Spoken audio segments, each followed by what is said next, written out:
Okay, so this video is just about a couple of things that really irked me. Well, number one, command strips are trash.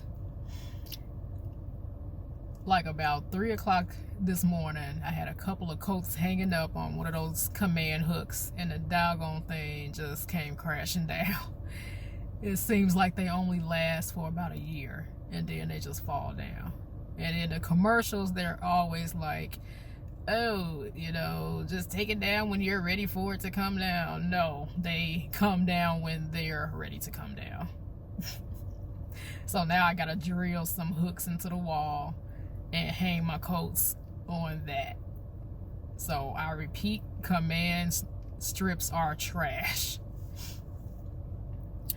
And the second thing that got on my nerves is rude people.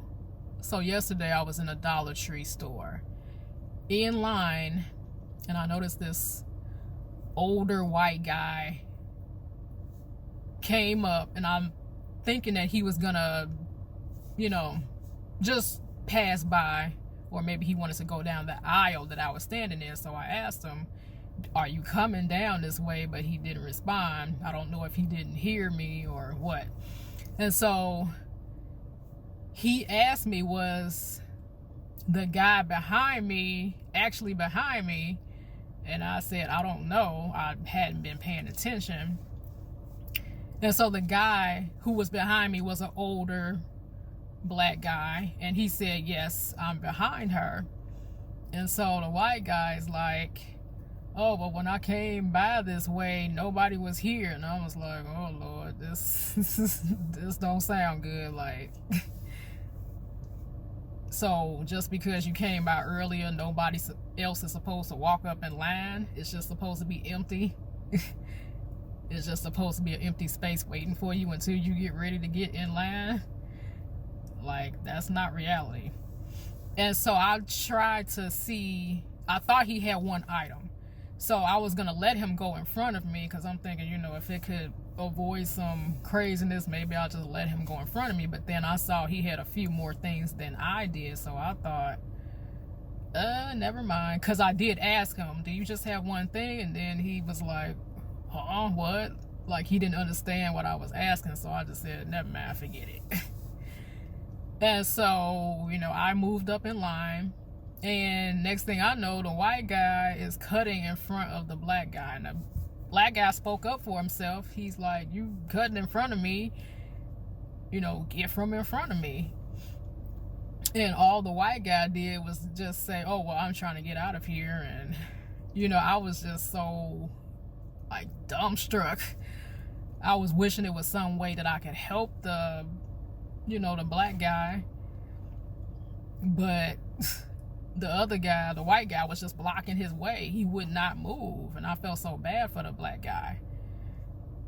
And then later on, I found myself wondering, like, maybe I should have said something to the white guy, like, don't do that. That's rude. If he was behind me, you're going to have to get behind him. But I don't know. Maybe it would not have done any good anyway. And then maybe he was crazy. And sometimes you don't need to say nothing to crazy people, because they crazy. But I think it also irked me because when I was younger, like 18, 20-ish, like, I had problems speaking up for myself. And whenever somebody would try to cut me in line, I would be too scared to speak up. And sometimes people would try to help me. But yeah, I just hated to see that happen to somebody else. And the guy did speak up for himself, but I just still hated to see that. That was just bogus. And let me make this clear, because I know there's like a lot of, just different things that I see in the comments with different videos in regards to, like, black people, white people. If it was a black person trying to cut in front of somebody else, white or whatever, like, it's still wrong. Doesn't make it right. I don't give a damn what race you are. It doesn't make it right. Okay, so that's all I wanted to talk about today. I want to do another video about this sermon, so that'll probably be coming in a week or two. I got to get my notes together. Okay, bye for now.